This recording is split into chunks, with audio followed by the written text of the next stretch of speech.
Every year, we raise awareness and celebrate our international community on World Narcolepsy Day, September 22nd. In today's podcast, you'll hear incredible stories from people living with narcolepsy around the world, in China, Australia, Poland, Germany, Israel, Angola, and Brazil. I think you'll find listening to this podcast that our experiences are more similar than we might have imagined. We may be spread out over many continents and time zones, but we are connected in very profound ways around the world. Welcome to Project Sleep's podcast.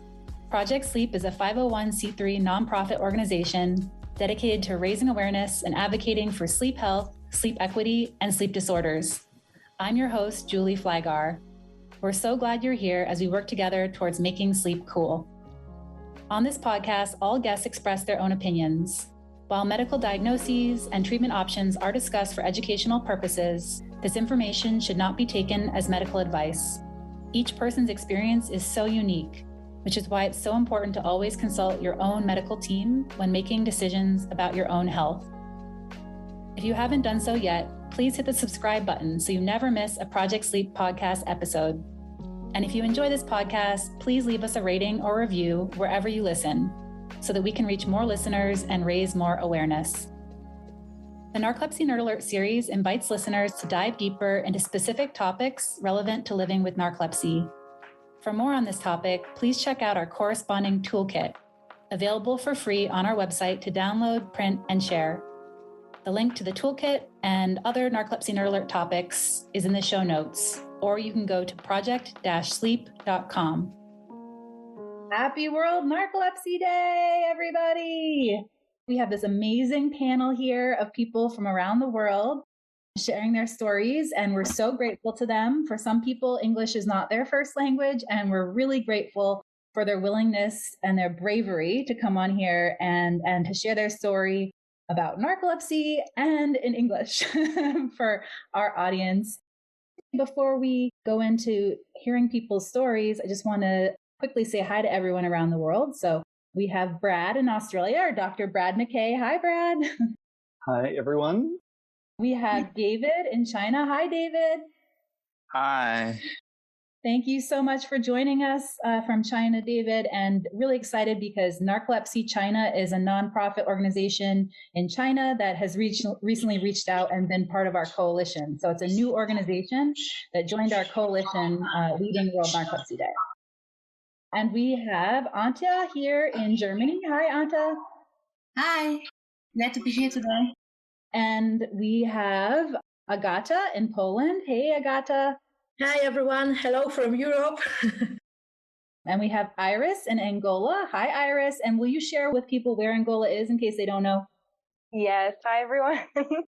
So in case nobody's ever heard of it, Angola is in southwest of Africa. So obviously everybody knows South Africa. That's the best reference. We're 4 hours from there. Awesome. Thank you for joining us. And we have Juliana in Brazil. Hey, Juliana. Hi, happy Narcolepsy Day. Thank you. And where are you in Brazil? I'm in Salvador, Bahia. Awesome. So why don't we go ahead and get started with Dr. Brad McKay. We'd love to hear a little bit about your experience in Australia with your symptoms developing first. How long did it take to get diagnosed? What were the symptoms that were bothering you? Let's start there. Okay, sure. Hi, I'm Brad. I'm a GP, a family doctor in Sydney, Australia at the moment. And I'm going back to when I started getting narcolepsy symptoms would have been when I was about 19. I just started feeling really tired and was trying to do hospital rounds, just getting exhausted by the end of the day, having to try to make my way down the staircase of the hospital without tripping, and then would get into my car and have a bit of a nap before I would drive home, and then have another nap, and then have dinner, and then try to study, and then fall asleep studying, and then have another sleep. So I went and saw the GP for quite a few times, and they sort of said, oh, well, we don't really know what's going wrong. Your blood tests are all fine. Maybe you've had glandular fever at some stage, and maybe you've just got this post-viral fatigue. And so I sort of like went along with that diagnosis for a while, and then about 6 months later was still feeling tired. They said, well, maybe you've got chronic fatigue syndrome. So I started seeing an exercise physiologist and trying to train myself back into health, but I didn't really fit the criteria for chronic fatigue syndrome. So I felt like I was going around in circles with this strange treatment criteria that probably doesn't work for chronic fatigue syndrome anyway, but that's another story. And then I ended up sort of like trying to like cross things off the list. So I sort of went, oh, well, am I depressed? Yeah, okay, well, let's go and get some treatment for that. And so I got lots of counseling, and so I wasn't depressed anymore and wasn't really anxious, but I was still really tired. And then I ended up seeing a sleep physician who did an overnight sleep study and then said, oh, maybe you've got like obstructive sleep apnea, even though your sleep study doesn't really show this. And then maybe you should try a mandibular advancement splint to try to keep your airway open at nighttime. And then I tried that for about 6 months, and that didn't really improve anything. I still felt tired all the time. And then eventually saw like a chronic fatigue specialist, which is a weird sort of like physician. They're very, very rare in Australia anyway. And then he wanted me to see a different sleep physician because he didn't trust the last sleep physician's advice. Then I went and saw a different sleep physician, and then had a MSLT, so mean sleep latency test.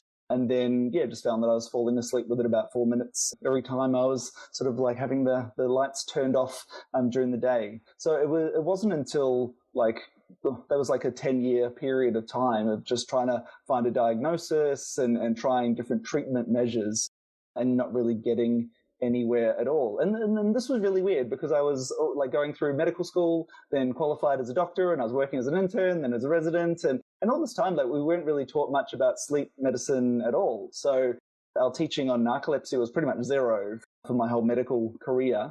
Even going into general practice training and becoming a family doctor, like, we still don't have much. Like, we're taught about obstructive sleep apnea, and we're taught about CPAP machines and how you need to really be diagnosing that because it's a major risk for hypertension and heart disease. And it just sort of like skimmed over like all the other sleep disorders that there are. It wasn't until I sort of started getting an education from a sleep physician who knew what the hell they were talking about, and then I started sort of like entering into this whole world that really wasn't discussed. And even with my own patients now, I find it's quite difficult to try to get a diagnosis because you've got to find a sleep physician who's educated within like a sleep framework. Because often they are sort of like trained as anesthetists or in respiratory medicine, and then they're really focusing on airways and breathing. And they're not really focusing on hypocretin and other sort of hormonal responses that can go on, or idiopathic hypersomnia. So it's really like it seems like a niche area, but if it's 1 in 2,000 people, you sort of think it's not really that niche, maybe just missing a whole lot of diagnoses. And this is why it's really important to talk about it as we are today, because it's really difficult down under to get a diagnosis. Wow. So that's my short story. It's unbelievable to even think that like you as a doctor now, a primary care doctor that's obviously passionate about, probably I would think that you'd be extra passionate about helping people that might have a sleep disorder get help.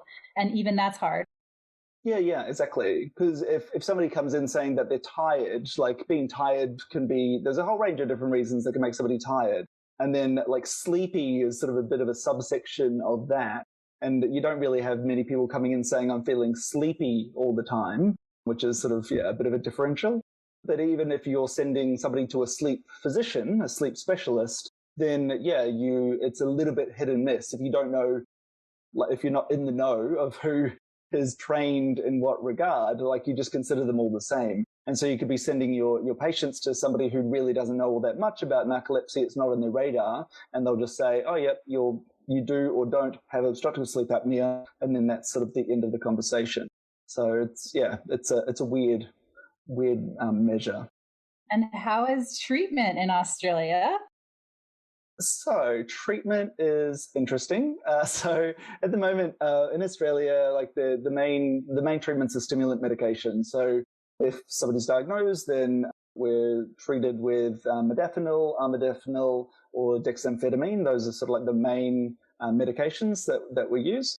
Over in America, I understand that the first line treatment would be something like Xyrem. So you're using like sodium oxybate to help your sleep time, so you're getting better sleep. So then during the daytime, you're actually functioning more like a human being. So at the moment in Australia, they're trying to sort of get across the line. They're trying to sort of bring different drugs into government funding and make them more freely available. But there's a lot of roadblocks at the moment. So the TGA, the Therapeutic Goods Administration in Australia, basically says, oh, well, narcolepsy is a sleepiness problem, so you need to be using stimulant medication. They don't really see that not getting appropriate deep sleep is really the issue that's, well, part of the issue that's behind it. So their focus is completely different. And even the language that they use, they obviously don't really realize what narcolepsy is as part of their framework of understanding what the disease process is. So I think one of the documents also, instead of talking about cataplexy, they're talking about catalepsy. So they don't even know how to spell the word, let alone what it means. So we don't have those medications. I think a lot of patients are put on tricyclic antidepressants or different antidepressants to sort of like knock out their dream life. So that's what I sort of have at nighttime. So I'm not getting petrified every night when I shut my eyes and have movie-length dreams that I'm struggling to fight my way through and survive every evening like I did previously. So I'm quite happy without a dream life at the moment. But it's still not brilliant, and there's lots of side effects as well that you can get from other medications. Yeah, it's sort of like, it seems like we're treating half of the disorder in Australia, and we're just forgetting everything that's happening at night. Wow. That's really frustrating. And quickly just want to give a shout out to both Brad and I think Narcolepsy Australia, the organization, has been advocating for years on this issue and also one of the biggest proponents of World Narcolepsy Day. So I'm really grateful to our friends in Australia for being so supportive of this event and active in trying to make change. David, hello. We are so excited you're joining us from China. So can you share a little bit about your experience? Yeah, I'm happy. I'm happy for can join this meeting, but maybe my English speaking is not very fluently. So just listen. If you can't understand, you can tell me, and I will just to explain. Okay, I'm David. Nice to meet you, everybody. I'm from China. Before my diagnosis, I used to sleep in my school class, especially when the class lesson is very boring. I just felt asleep in the lessons. And when I started to do my homework, maybe after dinner, I felt very sleepy. I just wanted I'm just very sleepy when I was a boy. And this period maybe 4 or 3 years before I went to the hospital. And in the summer of 2007, I went to the hospital. I went to Peking Union Medical College Hospital. This hospital is maybe one of the best hospitals in China. So after medical examination, I slept 4 or 5 times in the hospital. Every time maybe half an hour. Every time I fall into sleep, and so I was diagnosed. My sleep latency was very short, maybe just 1 minute to 2 minutes, less than 5 minutes. So, and when my family and I got to the result, I felt very, very, very sad, because the doctor told me maybe you can't recover from this illness in your lifetime. You are like this. And I was very sad. That was in the summer of 2007. and we bought some medicine from the hospital. The name of the medicine was MPH. This English word is so hard for me, so I choose the shortened form, MPH. When I faced two important examinations, I would take a pill. Because after having pills, I have a headache. So I take medicine very carefully. Just when I felt important examinations. Back to my school, my parents don't want me to tell the truth to the teachers and classmates because they worried about me. They thought my classmates or my friends would give me nicknames. I had many nicknames in my school. For example, Sleep Man, Sleepy God, this thing. And in my family, my parents loved me, but they don't know how to face this illness. They don't know how to talk with me. So we don't talk this topic in my family. And I feel much pressure. I felt much pressure in my family. And in my high school, my grades dropped very quickly because I can't learn mathematics very well. Because when I learned mathematics, I felt very sleepy and tired. It's really hard for me. And both my body and my heart were ill. I got angry easily. Especially when I woke up on my desk. It's really hard. I think God is unfair to me. I went to a not by university, and in my university time, I met some kind people and friends. They let me know the gospel, and they were full of love.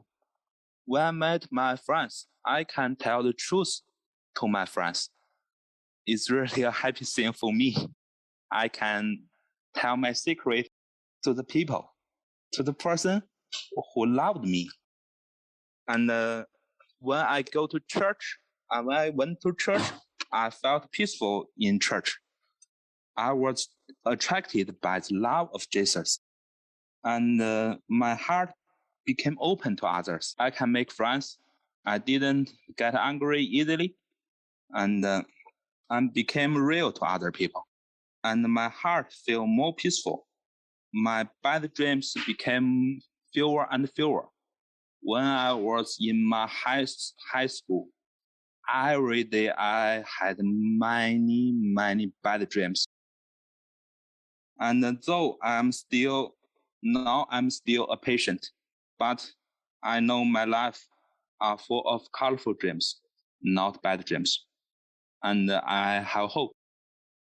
But when I went to the hospital, I saw many boys and girls so young. They slept on the lap of their parents. I feel so depressed. I wish they can be loved because they are not as energetic as other children. But I wish they can, when they are not sleepy, they are happy. And when they are not tired, they can play games, they can play basketball, they can play football. I hope they can be cared by the group in the family and the school. And recently, I joined this group of organization. I felt very grateful. I can communicate with my friends, and I can give my suggestions, and I can tell my stories, and others can tell their stories. We can feel the friendship. Yes, we're so grateful, David. David, we were diagnosed in the same year, 2007. Yeah. So we were diagnosed the same year, 14 years ago. That's so long ago. Yeah, so long time. We're so grateful for you for sharing so honestly. Big hearts. I love these hearts. Thank you. And Thank you for your yes. patience. Oh, it's such an honor to hear your experience. And thank you for being vulnerable and open to sharing.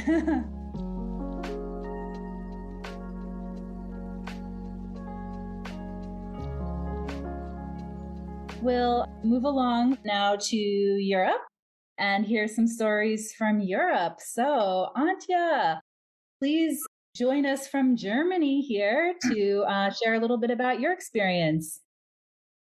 Hi, well, I'm very pleased to be here with you guys and been very moved by David's story. My symptoms before diagnosis were actually excessive sleepiness, and then I thought, well, I just need to sleep for a couple of weeks, like really much, like coming home from school, sleeping, eating, going back to bed. But as everybody knows, it doesn't help. The opposite is happening. Actually, your system is going down because, if you don't move and only in bed, it's not very helpful. And actually, then what was the toughest for me were the dreams. I had terrible dreams and problems with sleep paralysis, and it took me a while to really find out that it was sleep paralysis and not just an intensive dreaming. And when I figured out that it was happening, that I was lying on my desk among other pupils and I could actually listen to what they say, and then afterwards I would ask them, did you talk about this or did you say this? And then they were like, yes, but you were sleeping, weren't you? And I was like, well, I don't know. And that was actually increasing the dreams, the nightmares, because I was actually thinking that I must be going crazy or something. But luckily, and this is actually super extraordinary, is that I got my diagnosis in 1992 within a year. Yes, I mean, that's not the typical case, I know. So I'm very grateful for that.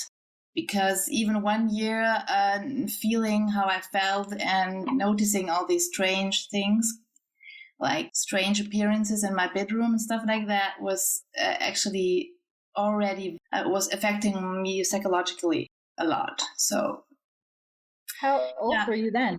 How old? I was 17 when symptoms started and 18 when I got the diagnosis.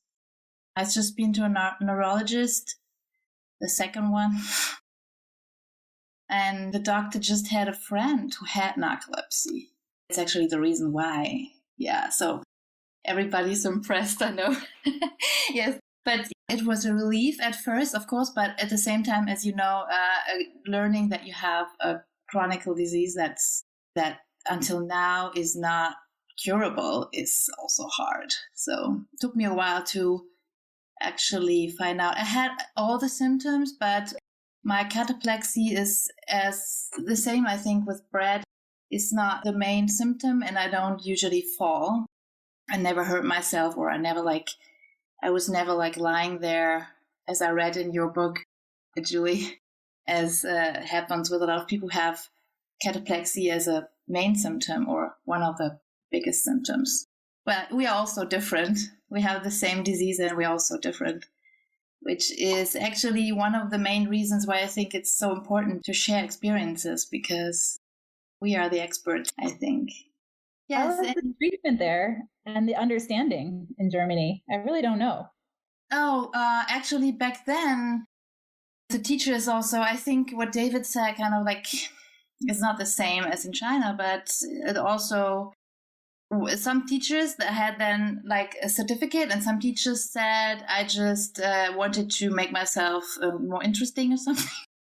They didn't believe that. They thought like maybe, I don't know, I was just bored and just wanted to get like a certificate which excused me from being awake during class or something. I don't know. But luckily, other pupils did not like mock me or something. So I'm very grateful for that. Sometimes you fall up, you even hurt your head on the table when you start to stay awake, right? And you fight not to fall asleep, and then poof, that's kind of embarrassing thing happening. But okay. So I think that it was very unknown when I had the diagnosis. Well, a lot of people know more about narcolepsy now. And I am very happy that, well, I started out with a self-help organization, but first I was terrified by all these people falling down with cataplexies. So after my first meeting with other youth and young people from Germany, I was actually avoiding meetings for years because it frightened me so much, because I didn't know that probably. I just thought I'd be like that too in the future, and that I was also already very busy with the symptoms I had. It still moves me a lot, actually, when I see it happening. But I can now see that it's a more normal thing now. And then I actually led a self-help group for 2 years in Darmstadt, which was also a very good experience, but also not always very easy, because a lot of people think that a self-help organizer has to do everything, and like it's also it would be nicer if it would be like everybody's participating, everybody's contributing thing, but that's another topic. Anyway, so yeah, I kind of made my way, and I did everything I wanted to do, and I take modafinil, which I think was also one question about therapy in Germany. But Germany has, I think, a good medical system, but there's only a few doctors who really know about narcolepsy. So my doctor is far away. I have to go for 3 hours by train to see him once a year, and then we do online sessions, and he just sent me the prescriptions, which is really nice. Anyway, so I have a good doctor, and it's not decreasing, it's staying stable. So I'm just coping. I think I'm really good now with coping, because, 1992 and today, yeah. So I have a lot of coping strategies, and I think it's good to have a disease that's not decreasing. Decreasing is not the right word. Is increasing, actually. Is getting worse. I mean, something that's degenerated or something. So I think it's always good to look at it from the most possible positive point of view. Yeah, thank you very much. Well, thank you, Antje, so much for joining me. It's so fun to see you again. I got to Skype with Antje a few years ago about an article for Germany. So I'm really glad that we were able to reconnect and do this. Why don't we go to Agata first? And so we'll stay in Europe for a little bit, and then we'll go down to Africa and visit Iris. So Agata, because I'm really excited to have you with us too. Agata is somewhat at a little bit of a different part of her journey, and we've been communicating over the last couple of months, and I was really excited to include Agata, because share, Agata, where are you in your journey?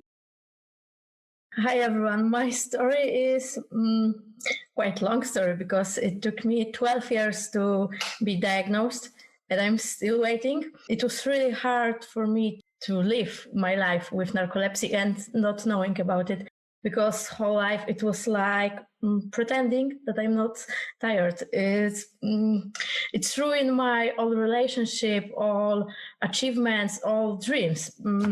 But now I think it's huge, I don't know how to say, abyss. It's a difference between people who are diagnosed and not diagnosed. Because when you are diagnosed, you can live, you can be happy, because you know why you are tired. And without this knowledge, you think, oh my God, I'm wrong, I'm not working, I'm different, I don't know why. And it's I think this is the reason of kind of depression. And if you don't have people who can help you and support, it's really hard to function in a normal way. My problems and tiredness started in high school. Then I started visiting doctors, and they told me that it is stress, it's anemia, it's depression maybe. They made me some blood tests and said, oh, it's okay. Then I graduated. I started my family. I also became a mom, and it was really the hardest part of my life to be a young mom and don't know why you're sleeping on the floor. I was crying. I was asking everyone to help me, and they said, "Okay, I can take a baby for a walk for an hour. You can rest." No, I can't rest in an hour. Now I know, but a few years ago it was really hard to understand me, and I was so stupid that when I got this hour, I made laundry. I started doing cleaning. Nothing goes okay because I have no energy, and it was all it was going wrong, and it was worse and worse. My biggest problem started 2 years ago, and then I said, okay, I take control of it. I'm going to all specialist doctors. I told everyone that I'm tired. I'm really tired. I sleep in my car. Please help me, make some tests or something. I do, my test results are this kind of fat. I really do everything I can and all correct. I'm super healthy person. So they started to tell me like, you're don't be so sick. You are a very good person. Please, it's only in your mind. Sleep well and feel good. And when last 6 months, it was horrible. I slept 18 hours per day and couldn't do anything with this. Then I thought maybe it's not problem with my tiredness, but maybe it's problem with my sleep, and I don't sleep. I sleep inefficient, and I started looking for a reason. Then I heard about narcolepsy, and thanks to Project Sleep and all people you write your stories, share there. There was one girl on YouTube tell a story, and she used words, "I am so tired." And when I heard it, I go with this film to my parents. I said, listen her. She's like me. I'm so tired. And doctors asked, what you doing in your free time? Nothing. I'm so tired.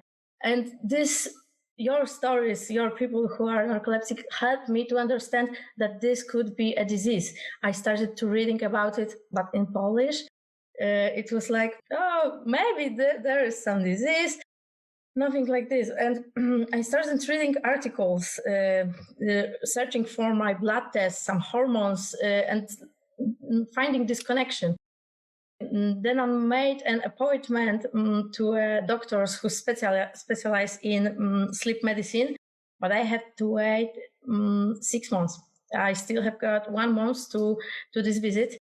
And during this time, I couldn't sit. I was looking for my own these symptoms, made MS-style test at home with my mom, 5 naps, and watching how fast I fell asleep, remembering my dreams, that I can dream even if a short nap. My nightmares, I always thought that my interesting it's in dreams, and that I told my friends that in high school, dreams are perfect. It's like movie. Can we make some changes in it? And it's now I know it's because of narcolepsy. Then I thought I'm kind of strange. And all this situation in my life, it comes that, this must be narcolepsy. I started to treat more and more and communicate with people with Project Sleep. And yes, I'm sure it is narcolepsy. And thanks this, now I am living. I'm a happy person. I can tell everyone that, wait a minute, I need to sleep. And it's okay. Before driving car, I take a nap and I can drive this 10 minutes. It's okay. I'm no longer irresponsible, because if you don't know you can sleep, you are fighting with this. And if you are narcoleptic, you know it's not working with this fight. You will lose. And when you know it, you just take your nap and you can function normally. But the most important thing I want to say, it's problem in my country, in Poland, with doctors, because after I knew it's narcolepsy, I visited about 10 doctors, and they told me, no, it's not narcolepsy. It's too rare to have it. It's not narcolepsy because you are not falling down.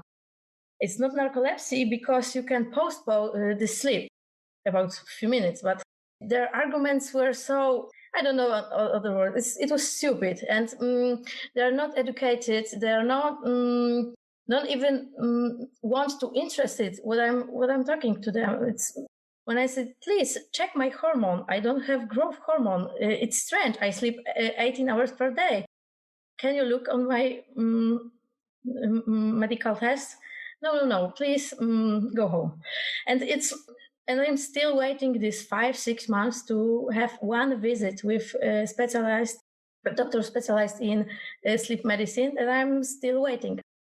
I started to talk about it in Poland to get to know people that narcolepsy is a real disease. It exists. People are real.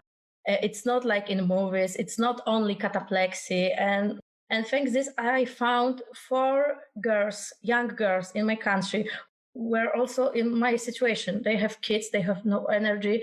They're different kind of tiredness. It's not I'm tired because I was doing something. I'm tired because I wake up.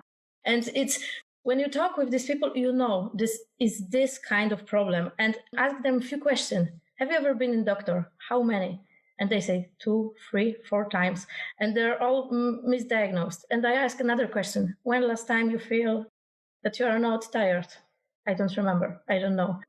I can help them because now they know that narcolepsy exists, and they can make their test even if it took 1 year, but they can do it in their age. They are 24, 22, 26. I'm 31, and my life was horrible. And that's why I'm in Project Sleep, and that's why I want to talk about it, and that's why I want to help other people. And thank you, guys. You are all with me, and I think in the world we can change this. That narcolepsy, it's not only like whoop. Thank you. Oh, Agasha, thank you so much for joining us. So glad that you joined because it's this reminder about that part of the journey. I think you're in a situation that resonates with a lot of people, and we've all been there. And thank you for educating yourself.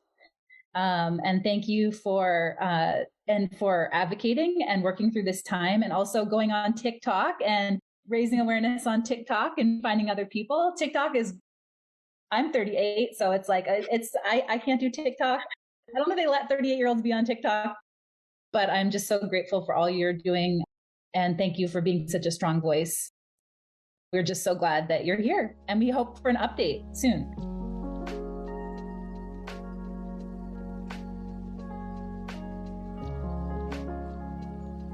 Let us go to Angola. So share with us about your experience.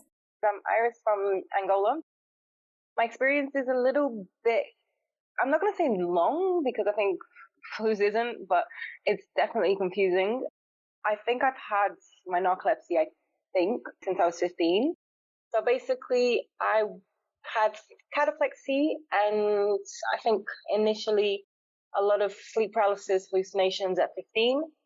And I didn't really start having my excessive daytime sleepiness until about the age of 21. And that's when I was in university and partying a little bit. And I just had no clue. So basically, I'm kind of like, I went about 12 years undiagnosed. And I grew up in the UK, but I'm from Portugal and Angola. But most of my life, I did grow up in the UK. So at the time, I was studying in the UK. But at the age of 24, I decided to come live with my sisters, and I came to Angola for the first time. And that's when my symptoms just got completely so much worse, like from the very first day. And obviously now I realize that the heat really, really makes my symptoms so much worse. So obviously living in a tropical country probably wasn't the best idea.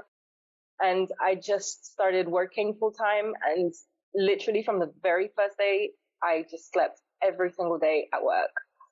And that was at the age of 24. It wasn't until about the age of 28 that I got my diagnosis. And I'm still living in Angola. And I think it was just, obviously, I had 2 major incidents that kind of helped me get diagnosed. So one of them, I was driving in my car, and it was about 12 in the afternoon with my friend. And I literally just fell asleep. And luckily my friend was in the car because the wheel just started turning, and, it was really very dangerous. And luckily there was nobody else, on the right-hand side of the car, of the street. Otherwise it could have been deadly. And then 2 days later, I went home and I was literally just trying to cook some food. I sat down on the couch for about 2 seconds, I think. And then suddenly I woke up and I could smell burning and I was really confused. I thought it was the neighbor. I couldn't even remember what I was doing really. And that's when I kind of realized, okay, something is definitely not right. And it sounds so weird because you're 12 years with this and you think in 12 years you didn't realize something was wrong. Somehow no. But yeah, and then I just started researching. I started researching, typing literally everything I could think into the internet. Like, why do I keep falling asleep at work? Why am I sleeping when I'm not tired? Somehow I got to the word narcolepsy. And unfortunately, in Angola, we have zero awareness, zero medication, zero like medical support. We don't even have the ability to get diagnosed here. So obviously I'm very lucky. I have a family who was able to support me. So I flew to Portugal where my mum lives. And luckily I was able to obviously pay privately because if you go public in Portugal, it will probably take you a couple of years as well. But going directly to a sleep clinic, paying an absurd amount of money, at least I got my diagnosis very quickly. So I didn't really have to go through the doctors and the getting wrong diagnosis, luckily. And then flew back to Angola. And literally, I was lucky because in a way my doctor used to ship me the medicine, so my mom used to buy it. So she used to get the prescription and my mom gets the medication, which is what I do now because I'm here again. And then we have to find somebody who's flying out because we can't send it through the post. It's not very reliable. And usually then I get the medication. So it's a little bit complicated, but we deal. Here, there really is nothing. There's no options here. I mean, I don't know how deep you want me to go into this. I mean, then I had a really bad experience, left Angola, went to the UK, went to Portugal, back to Angola. So, but I think I'm okay now. And have you met other people in Angola so I guess if there's no way of getting diagnosed, then there's probably not a lot of other people with diagnosis. So you probably haven't met other people with narcolepsy? No, I don't even think they know the words. Wow. We have a long way to go, but it's a battle I'm willing to fight. And, one step by step, we'll get there. Yep. I think I said about myself recently that narcolepsy, you mess with the wrong girl about myself. I'd say Iris probably the same. Narcolepsy messed with the wrong girl in Angola. And I will fight it in my sleep, It's just Well, in the interest of time, Iris, I know people should also check out. Iris has shared her story with us. So check her out on social media as well. She put out a beautiful video about different people's stories working with narcolepsy. So incredible. Another opportunity to hear different stories from around the world. Really quickly, we're going to take a flight just in a few seconds from Angola to Brazil and hear from Juliana. Hey, Juliana. Hey. So let me tell you about my symptoms. Actually, I don't know when it started because when I was a child, I had really scary and vivid nightmares almost every night. And when I was a teenage, I started having interrupted night sleeps. I woke up every hour or every 2 hours and then fell asleep again. And it was weird. I even took a few tests when I was a teenage, but I think they weren't the right tests to detect narcolepsy. So I had to move on with my life. And when I was about 24 years old, I started feeling some dizziness. They were not like low blood pressure. They felt different. And I started having hallucinations, hypnagogic and hypnopompic hallucinations, a lot of them. I even thought that I was going crazy. It was really weird and scared, but I'm lucky. I like to think I'm lucky because my mom has narcolepsy diagnosis, so she detected some similar symptoms in me, and she took me to a neurologist in São Paulo, here in Brazil, in another city. And he diagnosed me when I was 24 with type 2 narcolepsy. And it was fine. Of course, I had to change my life, my routines, my everything, but I had a diagnosis.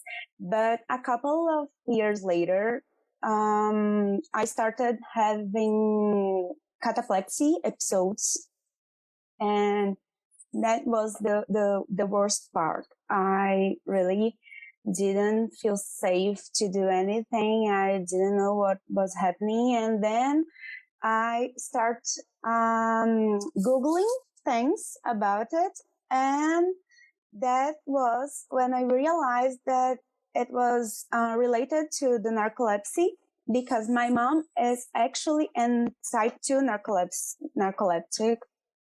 And I started looking for a doctor because the doctor that diagnosed me was already retired. And after a lot of wrong doctors that said to me that I didn't have narcolepsy, that I had to do chemotherapy and treat my disease some other ways, I finally find a neurologist here in Salvador that told me that I had cataplexy episodes and that my actual diagnosis was type 1 narcolepsy with cataplexy. So I was 26 by then, and I started the process of finding the right medications to get me through it. But as I said, I'm very lucky because my family was very understanding, most of all because my mom is a person with narcolepsy too. And my father maybe was scared. He tried to deny my symptoms, but most of my family and friends were very supportive. I have an amazing boyfriend. He is with me always. He gives me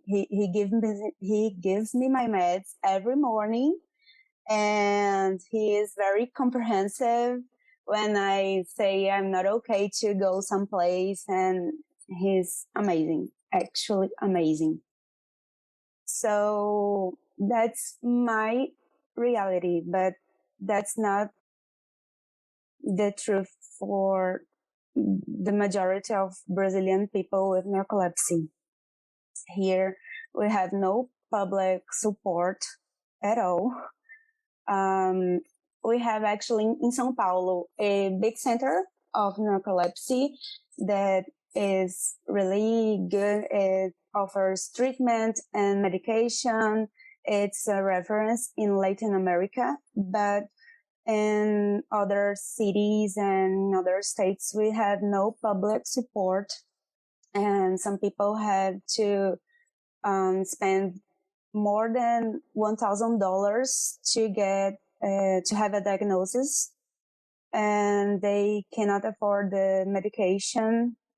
Some of them have to sue the government to have meds, and I think most of them spend their lives without meds. It's really hard.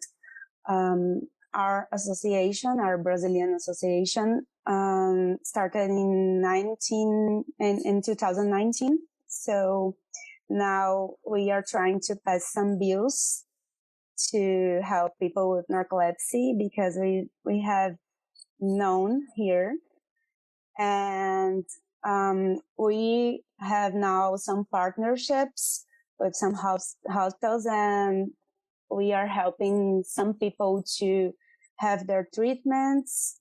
But this is too little when we think about all the things we have to do here. Narcolepsy is not a a disease, a condition that people knows here.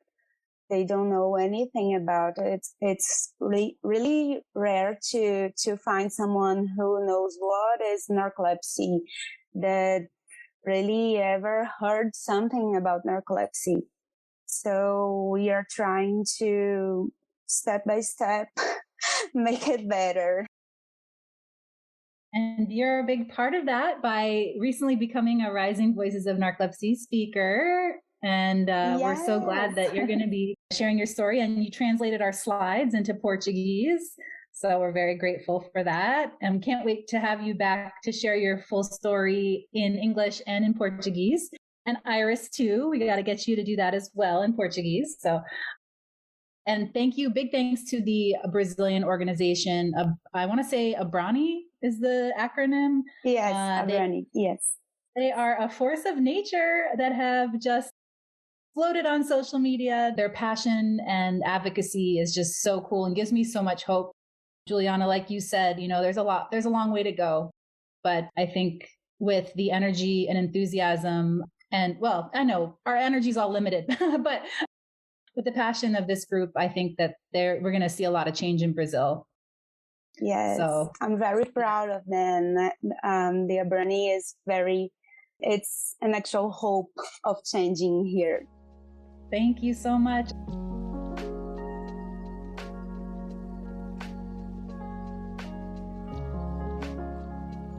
I do want to share from Dana, who is in Israel. And Dana and I have been in touch for many years. She's touched my heart for many years, actually. And she didn't want to necessarily join us live because of worrying about English language, but I'm really excited to share this with you and share a little bit about her story with you from Israel. Her first symptoms started at the age of 18, maybe a little bit earlier. I was already starting to feel daily drowsy on some level. I needed at least one nap a day. And she was diagnosed at age 34. At least 10 years after I realized I had a significant problem. Previously, I could feel less symptoms because the lifestyle allowed me to. But I was diagnosed with inflammatory bowel disease, Crohn's disease, and she learned from home, and she was able to sleep during the day without interruption and worked a few hours per week, especially from home. And she was diagnosed at 34 with type 1 narcolepsy. And this is supposedly my luck. Otherwise, I probably would not have received the diagnosis until now. I'm imagining maybe because of the cataplexy. I asked her about her family and friends support. She says, this is a difficult question. I want to believe that they understand and also generally support, but never will anyone be able to understand what I'm dealing with. Only someone who lives close to me can probably understand, even the difference between being very tired and being sleepy. Sometimes it seems to the environment that if I take my medication, the problem should no longer exist. Despite the diagnosis, everyone is tired. I know that it is very difficult for them to see me in different situations and that they take it very hard sometimes. And then I asked her about awareness in Israel. She said, in Israel, narcolepsy is a rare disease that has hardly been heard of, even doctors, even neurologists. In most cases are type 2. Type 1 is very rare. There are very few sleep doctors in Israel, and it takes years to get a correct diagnosis. She says she's lucky because thanks to a colleague who worked at a sleep lab among excellent sleep doctors and suspected that she had narcolepsy, she was able to go to that doctor and get diagnosis and treatment. There is no specific specialist for narcolepsy, and only last year the first drug for narcolepsy was approved and entered the market, which was Wakix. Despite this, she is also receiving sodium oxybate with delivery directly to Israel free of charge. She and only two or three other children from the whole country are currently on sodium oxybate. I remember her telling me that she was the second person ever in Israel that was on sodium oxybate. And right now, her symptoms, the most challenging one is mostly brain fog, inability to stay awake in the evening, and hot weather. So a shout out to hot weather. Iris is a trigger for her sleep attacks. And so in recent months, she's barely left the house. Israel is a very hot country, and she would like to live in Europe, I think is what she says. One of the most difficult challenges is being a mother of 2 children during the Corona period when they are not regularly in school, and my daily routine can be disrupted. I think I've been relatively balanced lately since I left work and I'm barely out of the house. It was very difficult for me to get my previous job. The travel was difficult. Sometimes I had a hard time being alert and focused even at 11 in the morning or being at work on time. And my direct manager sometimes treated me like a person without motivation. He said he would bring me back to work when I agreed to stay for staff meetings at noon. And thank you to Dana for sharing this. Gosh, guys, this has been incredible. Does anyone have any last thoughts? I was going to say, how are you going to celebrate World Narcolepsy Day besides this? I think Brad's probably going to head to sleep, I hope, soon. It is midnight, so I'm going to head off to sleep. It is just past World Narcolepsy Day for me, and I hope everybody else has an amazing day. So thank you so much for having me. I haven't fallen asleep yet, so. Yes, I know. Well, we're very grateful. You're at that late end. I'm at the early end. So thank you again for being here from Australia. This has been a wonderful, wonderful discussion, and I am just so grateful to all of you for taking this time and sharing so openly on a topic that, isn't something we maybe talk about every single day. So, or in English. So big hearts and lots of love, and just keep connecting with each other around the world, guys. And have a great World Narcolepsy Day. Thank you again.